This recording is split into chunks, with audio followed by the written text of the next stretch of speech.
Hey everyone, welcome to Logan's Mosh Pit. Glad to have you here. Do me a favor and please subscribe if you haven't already. Get hyped up for another episode of Rock and Read. Today we will be reading Chapter 6 from the Trivia Treasure Trove, the great book of rock trivia. Chapter 6 is called Awards and Broken Records. Here we go. We all love watching award shows and hoping our favorite band gets recognized, unless you're one of those people who don't like when the band goes mainstream. Which singer has been inducted into the Rock and Roll Hall of Fame 3 times, and which band was robbed? Who had top 40 hits in 4 decades? Are any of your favorite singers in the Guinness Book of World Records? Read and find out. Rock and Roll Hall of Fame. Although it has turned into the Rock and Roll Hall of Shame as of late. The ultimate rock throne room where every musician wants to be. I hope that was sarcastic. The site, Cleveland, Ohio, was chosen because it was the site of the Moondog Coronation Ball, and it beat Memphis in a USA Today poll in 1986. The 7-level building is a museum with permanent exhibits dedicated to specific genres and artists, and they also host temporary exhibits. The curators also added a list of 500 songs that shaped rock and roll, but it had to be changed to the songs that shaped rock and roll when they added new songs. The Beatles and the Rolling Stones each have 8 songs on there, more than any other artist being inducted. To get into the Hall of Fame, you have to do a bit of waiting. An artist will become eligible 25 years after releasing their first record. The first group was inducted in 1986. Elvis, Fats Domino, Chuck Berry, Ray Charles, Sam Cooke, Buddy Holly, James Brown, Little Richard, Jerry Lee Lewis, Robert Johnson, Jimmie Rodgers, the Everly Brothers, and Jimmy Yancey. Aretha Franklin was the first woman to be inducted in 1987. Many critics dislike the nomination and voting process, as the few individuals responsible are not musicians, and may be giving the nominations based on their personal taste, and some critics suspect lobbying due to lack of transparency. They did recently introduce fan voting, which has helped. A bit of controversy surrounds the Monkees. Though they were influential as an early rock band, they are banned from the Hall of Fame because they started out as actors, not an actual band. Who's in there? One artist has been inducted into the Hall of Fame 3 times. Eric Clapton as a solo artist with Cream and with the Yardbirds. Artists who have been inducted twice include Paul Simon, solo, and with Simon and Garfunkel, Neil Young, solo, and with Buffalo Springfield, Michael Jackson, solo, and with the Jackson 5, Jimmy Page with Led Zeppelin and with the Yardbirds, and David Crosby with the Byrds and with Crosby, Stills, and Nash, among others. Each Beatle except Ringo Starr has been inducted solo as well as with the Beatles. Band nominations can result in awkwardness. Some bands went through painful breakups and were not thrilled with having to be on stage together. This was the case with Heart. The Wilson sisters only reluctantly played a set with the Fisher Brothers. Other bands have had changes in their lineup and discovered that the Hall of Fame plans to include some former members and exclude others. Kiss refused to perform because the Hall of Fame only planned to induct the 4 founding members, excluding popular later members. Disco group Chick has been nominated 11 times, but never voted in. The Rock and Roll Hall of Fame has included rap acts in recent years, which makes no sense. Public Enemy, Tupac Shakur, and NWA. In April 2018, Sister Rosetta Tharpe will finally be inducted as an early influence, because in their definition, she predates rock. The 5 inductees as performers will be Bon Jovi, The Cars, The Moody Blues, Dire Straits, and Nina Simone. The Grammy Awards. No, it's not named after your grandma. Grammy is short for gramophone. It was almost called Eddie after Thomas Edison. The awards are assembled by hand in Colorado and are gold-plated over a trademarked zinc alloy called gramium. Each statue weighs 5 pounds and 2 ounces. The trophies that the artists hold when accepting the award are not their actual trophies. They are stunt trophies. Artists will receive their actual trophies later after their names have been engraved on them. Like the Super Bowl, the televised Grammy Awards show is prime advertising real estate, and for good reason. Over 26 million people watched the show in 2017. But if you want to run a 30-second ad, it will set you back at least $1.2 million. The biggest winners. The artist with the most Grammys at 31 is not a rock musician. He was an orchestral and operatic conductor named Sir George Solti. As for rock stars, Stevie Wonder has won 25 and U2 22. Taylor Swift is the youngest artist to win a Grammy for Album of the Year. Since she probably doesn't fall under the rock category, you might also like to know that Alanis Morissette, who does fall under the rock category, is the second youngest to win that award at age 21. As for the most honored albums, 2 rock albums are tied at 9 Grammys each. Supernatural by Santana and U2's How to Dismantle an Atomic Bomb. And when the Queen of Soul, Aretha Franklin, is in the running for Best Female R&B Vocal Performance, no one else has a chance. She won the award 8 years in a row from 1968 to 1975, as well as 3 more times in 1982, 1986, and 1988. Lenny Kravitz achieved the longest streak for Best Male Rock Vocal Performance at 4 years from 1999 to 2002, and Michael Jackson and Santana are tied for most Grammys won in one night at 8 each. And those who refused. In 1991, Irish singer Sinead O'Connor became the first and so far the only musician to refuse a Grammy. She declined the award in protest of the increasing commercialization in the music industry. Sometimes winners end up in surprising categories.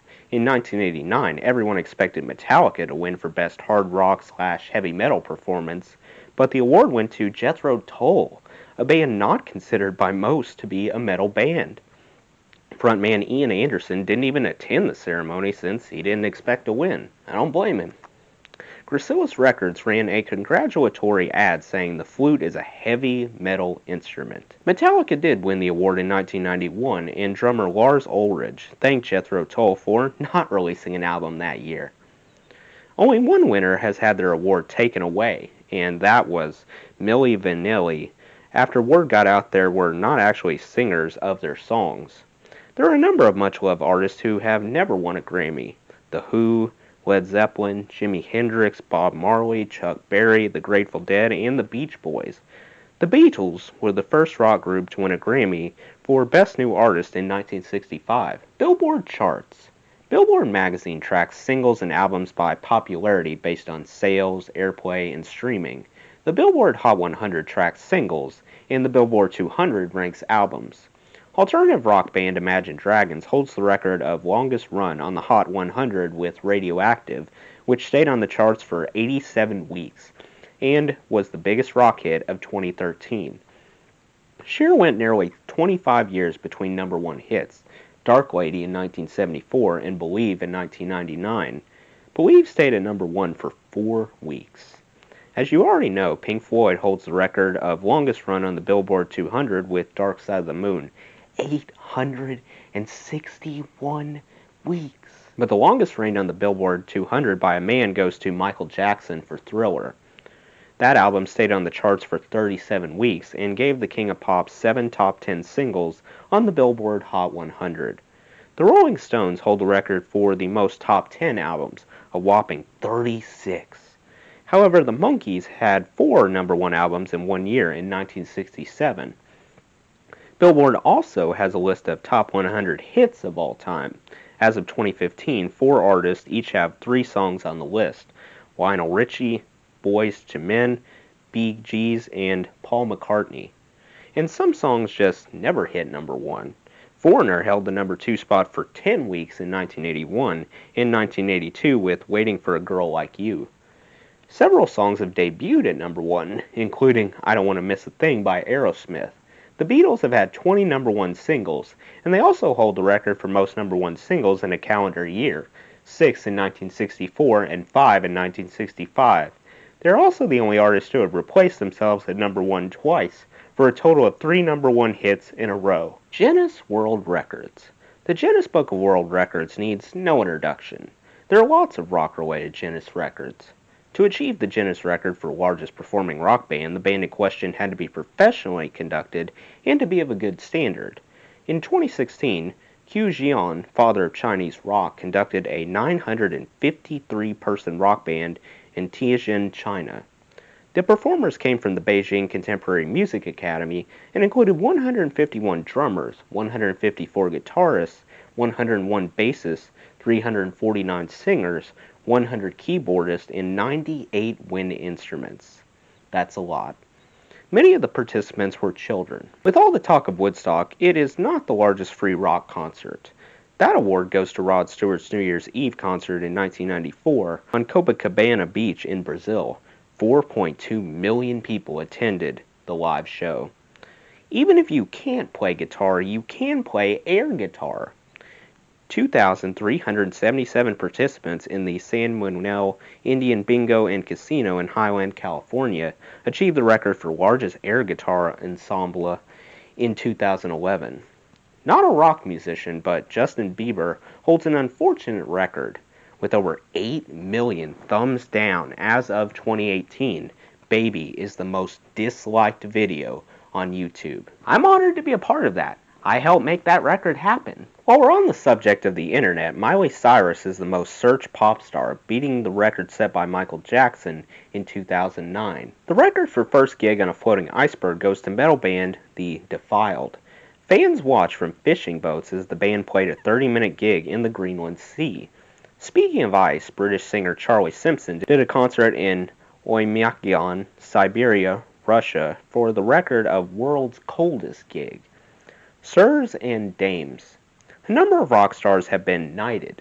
We discussed Bob Geldof and Mick Jagger, but though Jagger is Sir Mick, Geldof is not Sir Bob. That's because he's Irish, not British. Instead of using the title Sir, Geldof can add the initials KBE to his name, Knight Commissioner of the British Empire. Ravi Shankar's name also bears a KBE because of his influence on British musicians such as the Beatles. Another fun fact about Sir Mick is that Queen Elizabeth II had a doctor's appointment on the day of Jagger's knighthood, so Prince Charles did the honors. Speculations abound that the Queen thought Jagger was unworthy. Keith Richards agreed. Both Paul McCartney and Beatles producer George Martin have been knighted. Elton John received the honor in 1998 for music and charity work. Since Van Morrison is from Northern Ireland, not the Republic of Ireland, he holds the title of Sir. Rod Stewart received the honors from Prince William, and Prince Charles knighted the Kinks, Ray Davies, and Everyday People. While there are a number of dames who are musicians, no female rock stars have been given the title. Of course, some musicians have turned down and offered knighthood. Though he was known as the Thin White Duke for some time, not his best years according to fans, David Bowie refused a knighthood, stating that he didn't know what it was for, and that it wasn't what he had worked for. John Lennon returned his MBE, member of the British Empire, in protest of British involvement in the Biafran War, record label wars. While there are a lot of awards out there for rock stars to get, sometimes a band's record label can damage them instead of helping them. Rocker Courtney Love published a long article on Salon's website describing how record labels get so much more money from artist music than the artists themselves. Ann and Nancy Wilson of Heart wrote Barracuda in 1977 about the record industry, particularly its treatment of women. Their label, Mushroom, placed an article in a magazine as a publicity stunt in which they implied that the Wilsons were not only sisters but also lovers. Ew. The Wilsons did not know about this until someone asked Anne how her lover was. Anne wrote the lyrics in her hotel room, and Nancy wrote some angry music to accompany them. After Heart left Mushroom, the label released some songs that the band did not want it to release. Michael Jackson's feud with Sony is legendary, and Prince changing his name to an unpronounceable symbol was part of his conflict with Warner Brothers. And Fantasy Records sued John Fogerty, saying he plagiarized himself. They said his song Old Man Down the Road sounded too much like Creedence Clearwater Revival's Run Through the Jungle. Though relationships with record labels can be problematic, they do provide a level of security an independent musician doesn't have. Well, that's the end of Chapter 6. Let me know what you guys thought of Chapter 6 in the comments. That does it for today's video, guys. I hope you enjoyed. Make sure to like, comment, and subscribe if you haven't already. I really appreciate the support. I'll see you next time. Until then, rock on.